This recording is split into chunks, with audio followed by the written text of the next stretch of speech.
Nenhum lampejo de inteligência brilhava nos olhares, e ali eram todos iguais. Eu não conseguia distinguir um do outro. Todos vestidos de forma parecida usavam a mesma máscara, que era a da loucura. Eu li Planeta dos Macacos.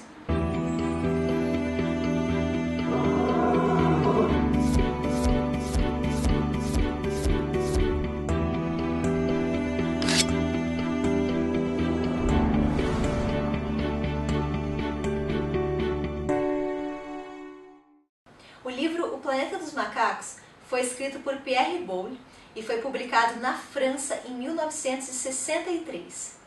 Ele inicia com um casal de férias navegando despretensiosamente pelo espaço. Os dois acabam encontrando uma garrafa flutuando próxima à nave. E dentro dessa garrafa, claro, existe um manuscrito. O casal passa a ler, então, o relato de um certo Ulisses, um terráqueo que é enviado em missão ao planeta Soror. O planeta Soror, em muitos aspectos, é bastante semelhante com o planeta Terra. Ele possui uma atmosfera, fauna, flora, até mesmo cidades bem parecidas com as nossas. Mas existe uma diferença fundamental. No planeta Soror, a raça dominante é a raça dos macacos, enquanto os seres humanos não passam de seres animalescos, bestiais, incapazes de qualquer raciocínio que não seja movido por puro instinto.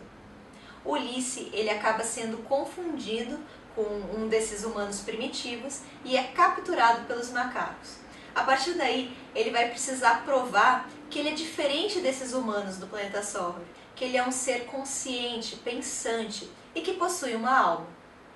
A primeira coisa que me chamou a atenção em O Planeta dos Macacos foi justamente a escolha do nome desse planeta, Soror, que em latim significa irmã. Esse é um nome dado pela tripulação da qual Ulisses faz parte, justamente porque esse planeta se parece muito com o planeta Terra. E isso para mim já revela a intenção do autor com esse livro. O tempo todo que ele está falando sobre Soror, na verdade ele está se referindo ao nosso próprio mundo, ele está refletindo sobre a sociedade, os costumes humanos. Às vezes ele utiliza a ironia para tecer a sua crítica. Por exemplo, quando nós acompanhamos os macacos caçando seres humanos na floresta e depois se fotografando ao lado dos cadáveres.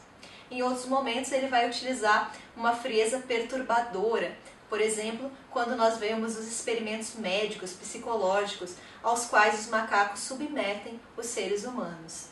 Então, é como ver o nosso mundo refletido num espelho, e essa situação grotesca, caricatural, vai nos obrigar a analisar os nossos próprios costumes sob um novo prisma, um novo ponto de vista, que não o do dominador. E nós não estamos falando somente da relação entre homem e animais, mas entre homens e outros homens, que por alguma razão são considerados inferiores. Mas o mais chocante para mim durante a leitura foi a reflexão que o autor propõe sobre a nossa tendência à estagnação. Não importa o quão ruim seja uma situação, a tendência natural do ser humano parece ser se acomodar a ela. Isso fica bastante claro com o nosso protagonista, Ulisses, que por muito pouco não se acostuma com a vida em uma jaula, não se contenta com refeições regulares e um relacionamento físico com a bela mulher. Novamente aqui nós temos um exagero, mas que de certa forma reflete a vida de milhares de pessoas no nosso mundo, que se contentam com muito pouco. E o autor ele ainda lança uma outra ideia poderosa.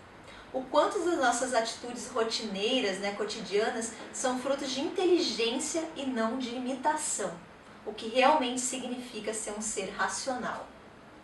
E já que nós refletimos sobre o nome dado ao planeta Soror, a gente pode fazer o mesmo com o protagonista. O nome dele, Ulisses, lembra bastante um certo herói grego da literatura clássica, também chamado de Odisseu.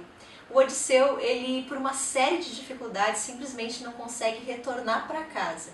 E quando ele finalmente retorna, bom, eu não posso contar mais nada para não estragar nenhuma surpresa de nenhum dos dois livros, aliás, mas existe um paralelo entre a obra do Homero e esse Ulisses aqui criado pelo Pierre Boulle.